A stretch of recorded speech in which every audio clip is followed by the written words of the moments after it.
頭先個短片啊，有一個位好感動嘅就係、無論 Alison 或者阿芝嘅 case 啊，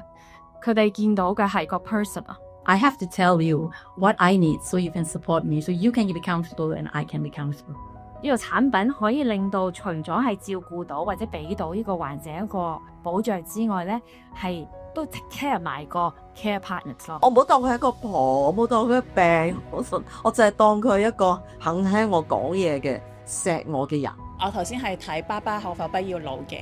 套戲，好深感受係因為咧，即係我自己係照顧一位中晚期腦退化，之前102歲嘅婆婆啦。咁佢係真係唔識得表達自己一啲係喺有腦退化嘅情況下嘅一啲嘅感受。咁但係呢套戲就俾我哋睇到兩面，就係我哋係身為照顧者同埋佢自己當事人睇到嘅一啲嘅情景啦、感受啦。佢唔係一種絕對嘅傷感，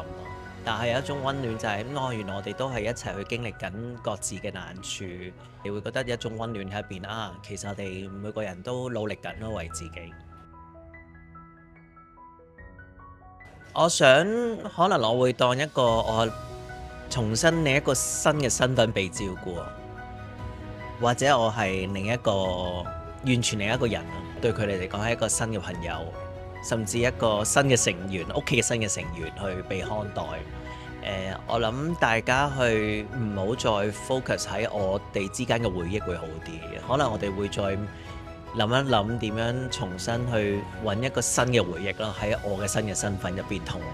屋企人。過去幾年照顧婆婆嘅經歷啦，更加令我感受到係，我想日後會成為一位好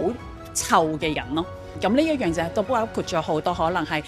照顧計劃上邊啦，係啦，一啲嘅 prevention 啦，健康管理啦，咁都係一啲令到自己日後將被照顧嘅時候，要成為一個係好臭嘅人咯。我都唔知嗰陣時仲係咪我自己，我覺得最難受嗰樣嘢係咁。但係如果你話真係要想俾人照顧嘅話，係即 in the way that 我仲係我自己想要嘅方式咯。即係 say for example， 我自己可以係一個好中意自由嘅人，咁我想做翻即係嘅生活方式，可能係個 carer 係會做翻我自己想要嘅方式。我諗係我先生啦，同埋